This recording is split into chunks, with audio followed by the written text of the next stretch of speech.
2006 সালের শেষ ভাগে বিএনপি জামাত জোট ক্ষমতা ছাড়ার পর রাজনৈতিক মতানৈক্যের মধ্যে রাষ্ট্রপতি ইয়াজউদ্দিন আহমেদ নিজেই তত্ত্বাবধায়ক সরকারের প্রধান উপদেষ্টার দায়িত্ব নিলে আওয়ামী লীগের নেতৃত্বে বিরোধী দলগুলোর আন্দোলন তুঙ্গে ওঠে। জাতীয় নির্বাচন বর্জনের ঘোষণা দেয় দলগুলো। ওই অবস্থায় সারা দেশে ছড়িয়ে পড়া সহিংসতা হানাহানির আপাত অবসান ঘটে 2007 সালের 11ই জানুয়ারি রাষ্ট্রপতি ইয়াজউদ্দিন আহমেদের জরুরি অবস্থা জারির মধ্য দিয়ে। আলোচিত সেই ঘটনা প্রবাহের শুরুর দিনটি পরিচিতি পায় 1/11 বা 1/11 নামে। বিএনপি নেতাদের বিশ্বাস, এই 1/11 না ঘটলে আওয়ামী লীগ বিহীন নির্বাচনে তারাই আবার ক্ষমতায় ফিরতেন। বলা হয় 2007 সালের 11ই জানুয়ারি জরুরি অবস্থা জারি এবং ফখরুদ্দিন আহমেদের নেতৃত্বে সেনা নিয়ন্ত্রিত তত্ত্বাবধায়ক সরকার প্রতিষ্ঠায় গুরুত্বপূর্ণ ভূমিকা রাখা সেনা কর্মকর্তাদের মধ্যে একজন ছিলেন মাসুদ উদ্দিন চৌধুরী।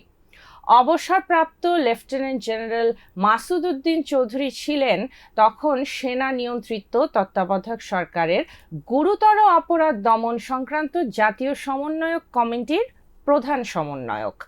তার নেতৃত্বেই যৌথ বাহিনী অভিযান পরিচালনা করেছিল এবং সেই সময় বিএনপি আওয়ামী লীগের শীর্ষ নেতাদের আটক ও জিজ্ঞাসাবাদ করা হয়।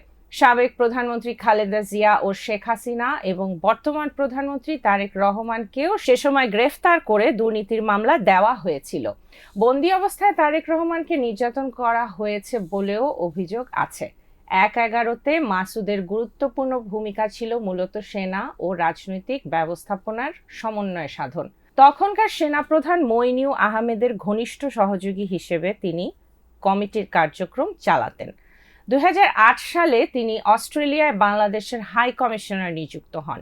হাই কমিশনারের মেয়াদ শেষ হওয়ার পর ঢাকায় ফিরে শুরু করেন রেস্তোরাঁ এবং জনশক্তি রফতানি সংক্রান্ত ব্যবসা। 2018 সালে তিনি জাতীয় পার্টিতে যোগ দেন এবং ফেনী 3 আসন থেকে সংসদ সদস্য নির্বাচিত হন। পরে 2024 সালের নির্বাচনে আবারও সংসদে আসন পান। মাসুদ উদ্দিন চৌধুরীর বিরুদ্ধে রয়েছে দুর্নীতি ও অর্থ পাচারের অভিযোগ।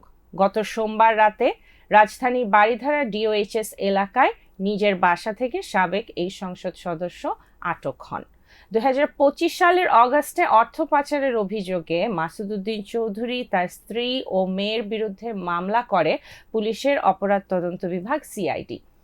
এই গ্রেফতারকে অনেকে 1/11-তে দায়িত্বশীল প্রভাবশালী কর্মকর্তাদের বিচার শুরুর প্রক্রিয়া হিসেবে দেখছেন, আবার কেউ এটিকে রাজনৈতিক প্রতিশোধ হিসেবে দেখছেন। আটকের ঘটনার পর বিএনপির ভাইস চেয়ারম্যান শামসুজ্জামান দুদু মঙ্গলবার তার ভেরিফাইড ফেসবুক পেজে লিখেছেন, প্রধানমন্ত্রী জনাব তারেক রহমানকে ধন্যবাদ 1/11-তে গণতন্ত্র হত্যাকারীদের গ্রেফতার শুরু করার জন্য। আবেদনে বলা হয়েছে মাসুদ উদ্দিন এবং তার জনশক্তি রফতানি প্রতিষ্ঠান 5M ইন্টারন্যাশনাল অন্য আসামিদের সঙ্গে যোগসাজশে প্রতারণার মাধ্যমে 2016 থেকে 2024 সাল পর্যন্ত মোট 9,372 জন কর্মীকে মালয়েশিয়ায় পাঠিয়েছিল। এ সময় সরকার নির্ধারিত ফি 78,990 টাকার অতিরিক্ত জনপ্রতি 1,50,000 টাকা আদায় করা হয়। এছাড়া পাসপোর্ট, কোভিড টেস্ট, মেডিকেল ও পোশাক বাবদ অতিরিক্ত 36,500 টাকা আদায় করারও প্রমাণ পাওয়া গেছে। এসব অনিয়মের মাধ্যমে মোট 100,75,00,000 টাকারও বেশি পাচারের অভিযোগ করা হয়েছে এই মামলায়। দুদকের আবেদনে বলা হয়েছে, তিনি জামিনে মুক্তি পেলে তদন্তে বাধা সৃষ্টি করতে পারেন। এজন্য সুষ্ঠু তদন্তের স্বার্থে এই মামলায় তাকে গ্রেপ্তার দেখানো বিশেষ প্রয়োজন।